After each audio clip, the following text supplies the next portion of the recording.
माइंस्टेंट death ability episode 4 की शुरुआत में हम लोग लेन को देखते हैं जो कि यूफीने को बताती है कि मैं ये टेस्ट कर रही हूँ कि योगिरी की एबिलिटी क्या कर सकती है और क्या नहीं कर सकती है। सबसे ज्यादा तो मैं ये जानना चाहती हूँ कि क्या वो मुझे मार सकता है।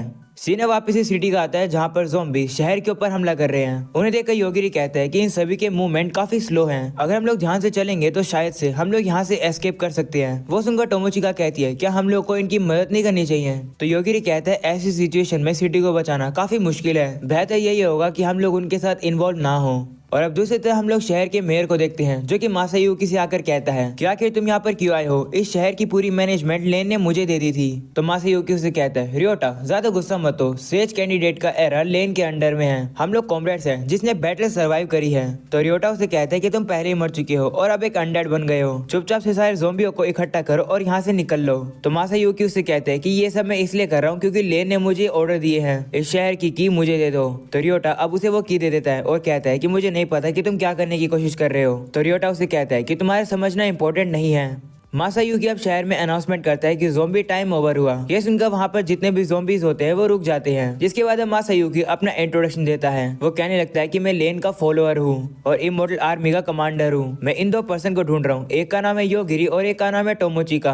1 घंटे के अंदर इन दोनों को सेंट्रल प्लाजा के अंदर ले आओ। अगर इस शहर के लोग ऐसा नहीं करेंगे तो ये जो ज़ॉम्बीज है वो वापिस से चलना शुरू कर देंगे। तुम लोग यहाँ से भाग भी नहीं सकते हो क्योंकि बैरियर की वजह से तुम सभी लोग यहाँ पर लॉक हो। तो तुम सभी लोगों के पास 2 चॉइस है, या तो उन दोनों को मेरे पास ले आओ या ज़ॉम्बी बन जाओ। ये अनाउंसमेंट सुनकर रियोटा मासायुकी के पास आता है और कहता है कि तुमने ये नहीं कहा था कि तुम लोगों को हर्ट करोगे। तो मासायुकी कहते हैं अगर मैं ऐसा नहीं कहूंगा तो शहर के लोग उन दोनों को नहीं ढूंढेंगे। ये सब सुनकर रियोटा अब काफी गुस्सा होता है और मन में कहता है कि मासायुकी को बिल्कुल भी नहीं पता है कि मैंने कितनी ज्यादा मेहनत करी है इस शहर को ऐसा बनाने के लिए। वहीं दूसरी तरफ हम लोग देखते हैं शहर के लोग अब टोमोचिका और योगिरी को ढूंढ रहे हैं। वो लोग भी अब छुपे हुए हैं। योगिरी कहते हैं कि हम लोग के पास कोई भी चॉइस नहीं है, हम लोग को भागना होगा यहाँ से। तो टोमोचिका पूछती है कि क्या तुम्हें पता है कि ये लोग हमें क्यों ढूंढ रहे हैं। तो योगिरी कहते हैं शायद से इसलिए क्योंकि हम लोगों ने उस सेज को जो मार दिया था।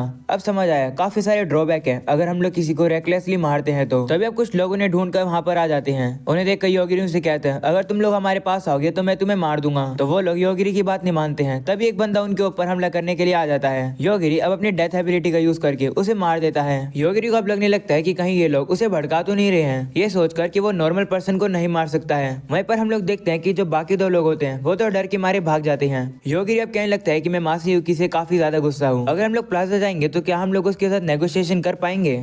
इसी चीज को चेक करने के लिए वो लोग अब प्लाजा में आ जाते हैं। वो लोग अब देखते हैं कि सामने तो काफी सारी डरावनी चीजें होती है। वो लोग अब मासायुकी के पास पहुंच जाते हैं। मासायुकी उन्हें देखकर कहता है तो तुम हो वो लोग जिन्हें मैं ढूंढ रहा था, तुम तो मेरे सामने ऐसे ही आ गए, तुम तो कितने बोरिंग हो, क्या तुम टाउन के लोगों को बचाने के चक्कर में खुद को सेक्रीफाइस करने आए हो। तो योगिरी उसे कहते हैं कि हम लोग यहाँ से निकलकर ट्रेन में बैठना चाहते हैं जिससे हम लोग रॉयल कैपिटल में जा पाए। तो क्या तुम सिटी के ऊपर के लगे हुए बैरियर को हटा सकते हो जिससे कि हम लोग स्टेशन यूज कर सके। वो सुनकर मासायुकी गुस्सा हो जाता है और कहते हैं कि तुम ये क्या कह रहे हो, तुम यहाँ से बाहर नहीं जा सकते हो। वो सुनकर योगिरी कहते हैं अगर ऐसी बात है तो लगता है मुझे कुछ और ऑफर करना होगा। देखो अगर तुम हमें जाने दोगे तो मैं तुम्हें जिंदा छोड़ दूंगा। वो सुनकर मासायुकी उस पर और गुस्सा हो जाता है और कहते हैं कि तुम्हारा दिमाग खराब हो गया, क्या तुम मरना चाहते हो। वो अब अपनी इमोर्टल आर्मी को उनके ऊपर छोड़ देता है उनके ऊपर हमला करने के लिए और योगिरी से कहता है कि ये लोग पहले से ही मरे हुए हैं तो तुम अपनी एबिलिटी का यूज करके इन्हें मार नहीं सकते हो।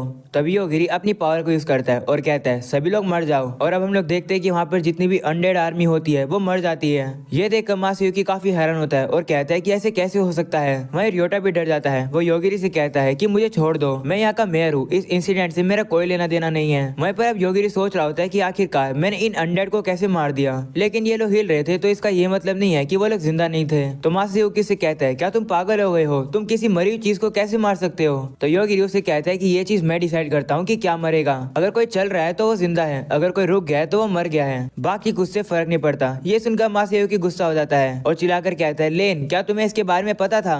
वो अब नीचे आता है और कहता है कि तुम्हारी एबिलिटी मेरा कुछ नहीं बिगाड़ सकती है। ऐसा बोलने के बाद वो ट्रांसफॉर्म करने लगता है और इससे पहले कि वो पूरा ट्रांसफॉर्म हो सके योगिरी अपनी पावर को यूज करके उसे मार देता है। ये देखकर टोमोचिका योगिरी से कहती है कि तुमने उसे इतनी जल्दी क्यों मार दिया, हम लोग तो उसके साथ नेगोशिएशन करने वाले थे है ना, अब बैरियर कैसे हटेंगे। तो योगिरी उसे कहते हैं उसकी प्रॉब्लम नहीं आएगी। वह रियोटा के पास आकर कहता है ना। तो रियोटा उसे कहता है हाँ बस प्लीज मुझे मत मारना, मैं तुम लोग को कुछ नहीं करने वाला हूँ और मैं नहीं चाहता हूँ कि सिटी के अंदर और ज्यादा डैमेज डैमेज हो। तो योगिरी उसे कहता है कि इतना मत डरो, हमने तो ये सब इसलिए किया है क्योंकि हम अपने आप को प्रोटेक्ट कर रहे थे। तो रियोटा अब उन लोग को बताता है कि लेन जो कि एक सेज है उसने मासायुकी को ऑर्डर दिया था तुम लोग को मारने के लिए। ये सुनकर टोमोचिका कहती है लेकिन सेज का नाम तो शियोन था। तो रियोटा बताता है कि शियोन एक दूसरी सेज है, लेकिन लेन के पास इस सिटी के और इसके सराउंडिंग के कंट्रोल्स हैं, यानी ये सारी जगह उसके अंडर आती है और उसका सबऑर्डिनेट होने के तौर पर मैं इस जगह का ख्याल रखता हूँ। तब टोमोचिका कहने लगती है लेकिन शियोन ने तो हम लोग को सेज बनने के लिए कहा था, लेकिन अब लेन नाम की सेज हमें मारना क्यों चाहती है। तो रियोटा कहता है वो नहीं पता, लेकिन मैं सेज कैंडिडेट के साथ इंटरफेयर नहीं करता हूँ। तो ये मोको योगिरी को बुलाती है। वो सुनकर योगिरी कहता है मुझे पता है कि काफी सारे लोग यहाँ पर आ रहे हैं हम लोग को मारने के लिए। हम लोग को अब पता चलता है कि सिटी के सारे लोग यहीं पर आ रहे हैं उन लोग को मारने के लिए। ये देखकर रियोटा मासायुकी के पास जाता है और चाबी को ढूंढने लगता है और कहता है कि अगर वो लोग स्पिरिट मैजिक यूज कर रहे हैं तो सिटी का बैरियर तुम लोग को सेफ रखेगा। ऐसा बोलने के बाद वो उससे चाबी ले लेता है, लेकिन वो चाबी काम ही नहीं कर रही होती है।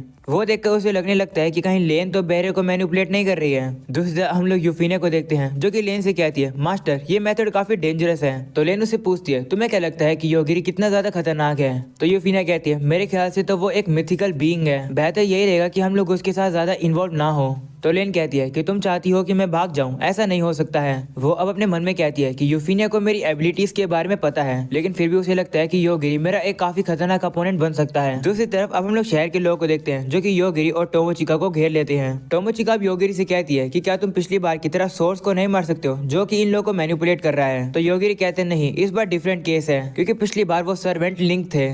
तभी हम लोग देखते हैं कि काफी सारे लोग अब उनके ऊपर हमला करने के लिए आ जाते हैं। वहीं योगिरी अपनी डेथ एबिलिटी का यूज करके उन सभी को मार रहा होता है। योगिरी अब कहता है कि ऐसा लग रहा है कि मुझे टेस्ट किया जा रहा है, ऐसा मेरे साथ पहले भी हो चुका है, लेकिन समझ नहीं आ रहा है कि मैं क्या करूं। वो सोचता है कि रियोटा को काफी ज्यादा बुरा लग रहा होगा कि मैं उसके सामने ही उसके सिटीजन्स को मार रहा हूं। रियोटा अब योगिरी को थोड़ा साइड हटने के लिए कह देता है। वहीं दूसरी तरफ हम लोग डार्कनेस को देखते हैं जो कि इस शहर के अंदर अब आने ही वाला है। वो देखकर लेन कहती है कि ये काफी परफेक्ट समय है, अगर मैं ये डायरेक्टली नहीं कर सकती हूँ तो मैं इनडायरेक्टली करूंगी। हम लोग ऐसा कुछ करेंगे जिससे वो लोग जरूर मरेंगे। ऐसा बोलने के बाद वो अपनी एक कॉपी बना लेती है। ये देखकर यूफीनिया कहती है आखिर ये क्या है। तो कहती है कि अगर मेरी बॉडी जलकर राख भी बन गई तो मेरी एबिलिटी मुझे इंस्टेंटली रिवाइव कर सकती है। मैं इसी पावर का यूज करूंगी अपनी कॉपी बनाने के लिए। हम लोग अब देखते हैं कि लेन का वही क्लोन अपने और काफी सारे क्लोन्स बना लेता है। दूसरी तरफ अब योगिरी को पता चल जाता है कि जो उनका दुश्मन है वो और ज्यादा स्ट्रॉन्ग हो गया है। तभी अचानक से हम लोग देखते हैं कि वहाँ पर डार्कनेस आ जाता है और जो भी चीज डार्कनेस टच करता है वो सैंड बन जाती है। हम लोग अब देखते हैं कि वो डार्कनेस उन्हीं की तरफ आ रहा है। दूसरी तरफ अब लेन कहती है कि मेरी कॉपीज के पास योगिरी की कोई भी मेमोरी नहीं है, तो इन लोग के पास कोई भी उसे मारने का इंटेंशन नहीं है, इसलिए अब से जो कुछ भी होगा वो बस एक नेचुरल डिजास्टर होगा। वो अब अपने सभी क्लोन से कहती है कि सामने जो तुम्हें वो डार्कनेस दिख रहा है ना, अगर वो कोई भी एबनॉर्मल बिहेवियर करता है तो जल्दी से सिटी में चले जाना। यह सुनकर एक कॉपी उसके पास आती है और पूछती है कैसा एबनॉर्मल बिहेवियर। तो लेन कहती है जब डार्कनेस हमला करेगा या फिर जब डार्कनेस मर जाएगा।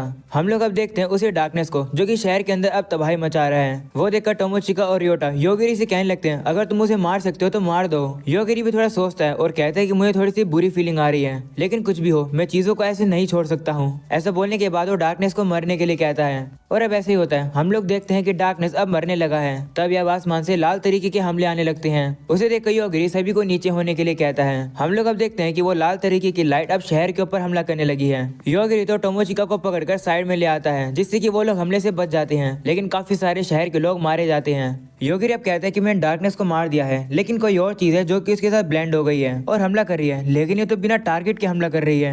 लगता है ये चीज देख रही है कि आखिर मैं क्या कर सकता हूँ, लेकिन समझ नहीं आ रहा कि आसमान से क्या गिर रहा है। ये सुनकर टोमोचिका कहती है मैं देख सकती हूँ कि आखिर क्या गिर रहा है। वो एक लड़की है जिसने रेड कलर की ड्रेस पहनी हुई है, वही आसमान से गिर रही है, वो भी बहुत सारी। ये सुनकर योटा कहता है वो तो लेन है, आखिर वो कर क्या रही है। वहीं पर टोमोचिका योगिरी से कहती है क्या तुम उसे मार सकते हो। तो योगिरी कहते हैं नहीं, क्योंकि वो मेरी तरफ एम नहीं कर रही है तो मैं उसे नहीं मार सकता हूँ। टोमोचिका वहीं पर योटा से कहती है कि सारी लड़कियां एक जैसी कैसी लग रही है, आखिर कितनी सारी लेन है। तो योटा बताता है कि शायद से लेन अपनी स्प्लिट होने की पावर यूज कर रही होगी, उसके पास सुपर रीजनरेशन एबिलिटी है तो वो अपनी बहुत सारी कॉपी बना रही है। वो सुनकर योगिरी कहता है अगर ऐसी बात है तो अगर वो मेरे ऊपर डायरेक्टली हमला करेगी तो शायद मैं कुछ कर सकता हूँ। ये सुनकर योटा कहता है कि मेरी क्लास मेयर है और मैं इस तरीके से शहर को बर्ड आई व्यू से देख सकता हूँ। इतने समय से मैं डैमेज को देख रहा हूँ और मैं अटैक्स के पैटर्न को समझ गया हूँ। लेन सेम जगह पर 2 बार हमला नहीं करती है और अटैक एक दूसरे के क्लोज नहीं है।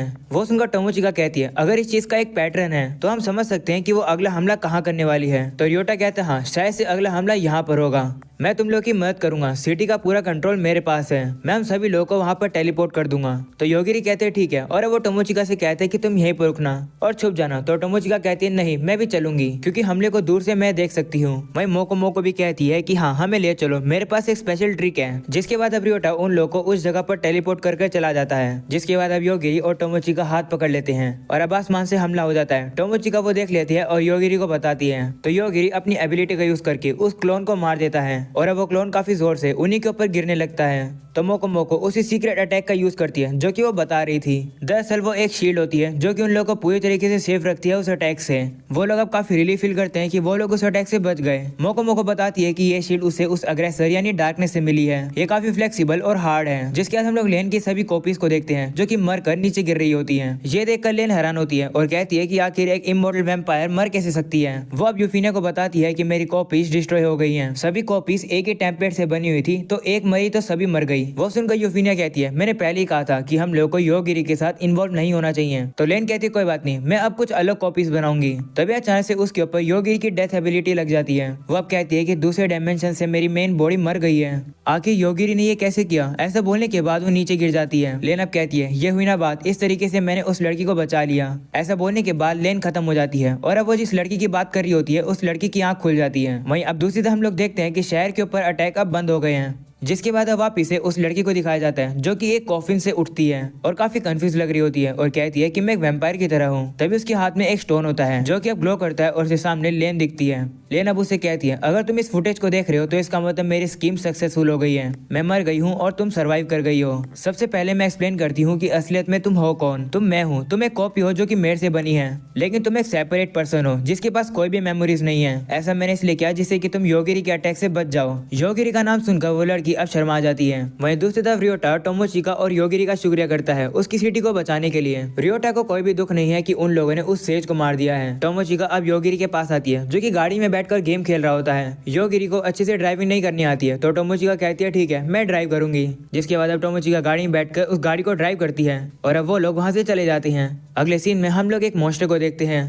तो एक लड़की जो कि योगिरी और टोमोचिका की क्लासमेट ही है, उसका नाम रियोको है और उसकी क्लास सामुराई है। वो अब जाकर उस मॉन्स्टर के सर को काफी आराम से काट देती है। उस मॉन्स्टर को हराने की वजह से सभी लोगों को काफी एक्सपीरियंस मिलता है। सभी लोग रियोको की तारीफ भी करते हैं। जिसके बाद अब वो लोग अपने बेस पर वापस आते हैं जहाँ पर सभी स्टूडेंट्स होते हैं। रियोको भी जैसे अपने टेंट के पास आती है उसे लगता है कि अंदर कोई है। वो अब अंदर आकर कहती है यहाँ कौन है? तो एक लड़की जिसका नाम कैरोल होता है वो वहाँ पर होती है। वो यहाँ पर रियोको का स्मार्टफोन वापस देने के लिए आई है। रियोको अब उससे पूछती है कि आखिर मेरा फोन कहाँ पर था, जिस पर वो कहती है कि तुम्हारा फोन चुपके से मैंने ही लिया था, लेकिन बैटरी खत्म होने वाली थी तो मैं इसे वापस ले आई। वो सुनकर रियोको से कहती है आखिर तुम क्या करने की कोशिश कर रही हो? तो वो कहती है कि मैं योगिरी को मॉनिटर करने वाला टूल देखना चाहती थी, लेकिन ये इम्पॉसिबल है। हमें पता चलता है कि कैरोल की क्लास एक निंजा है। वह रियोको से कहती है कि क्योंकि हम लोग अपनी दुनिया में वापस नहीं जा सकते हैं तो इस बात को सीक्रेट रखने का क्या ही फायदा है।